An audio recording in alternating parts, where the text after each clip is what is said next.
and last day of submissions, the petitioners were given a chance for a rejoinder at the Apex Court. Defending their petition and answering questions from judges, the petitioners asked the courts to nullify the election following what they termed as the chair of IEBC acting as a solo commissioner in disregard of the law. One after another, they took the floor to present their final submissions at the Supreme Court. The petitioners took their time to convince the court on the evidence provided, while casting aspersions to the IEBC's argument in a bid to dismiss them in the eyes of the 7-judge bench. Data, technology, collegiality and interference of the servers, together with breaking of the law and disregard of the Constitution by the Commission, were some of the issues that formed the basis of their arguments. Willis Otieno, the lawyer representing Helif Halifa, put the conduct of the electoral body to question, saying its conduct made it easier for the outside interference with the votes cast. Tied to the commissioners, there are affidavits, and I believe the commissioner will talk about them. In their reply, the majority commissioners in their replying affidavits have already, we must point out, number one, that these commissioners have been in office for less than 1 year. September marks their first year in office. Within that 1 year, they've filed they've written 3 memos on the conduct of the chair unilaterally making decisions.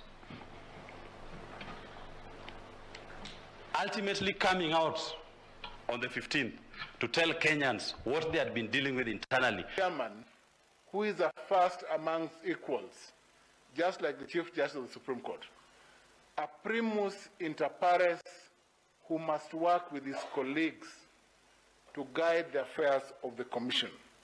I urge the court, therefore, to decline an invitation by Professor Githu Muigai that the chairman of the IEBC is in a special position, different from the 4 commissioners who are crying aloud to be heard by this court. Lawyer Feroz Noroji told the court that the defense that Chebukati was right to announce William Ruto president-elect despite dissent from the rest of the commissioners on grounds of necessity was misleading. Noroji questioned why Chebukati rushed to announce the results on the doctrine of necessity without the verification of results from 27 constituencies. Step to be taken in an executive fashion by the chairman, it's provided by 138.10.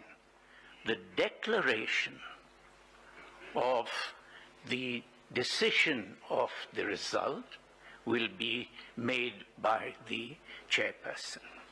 And secondly, it is an important consideration. The IEBC, not the chair, shall tally and shall verify, then shall declare results. If the IEBC as an institution has not tallied, has not verified, then there are no results to be declared.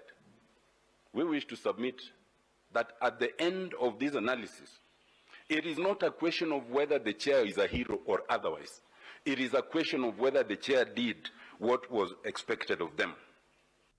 Zerabanu Jan Mohammed says that it was not envisaged in the Constitution that the IEBC chairperson shall act alone in the tallying and verification of votes in the election process.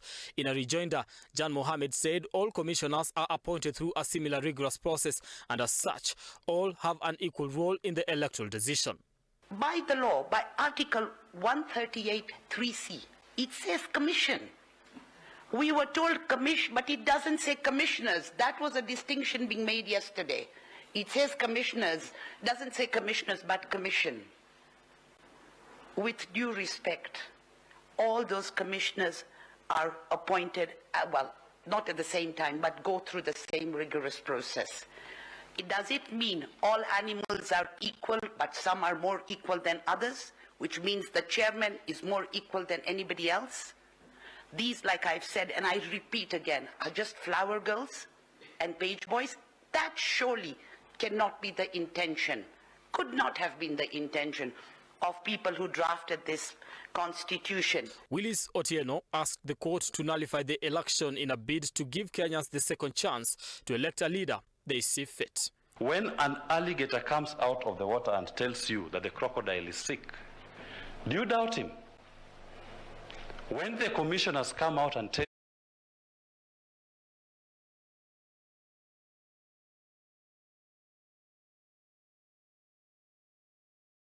out them.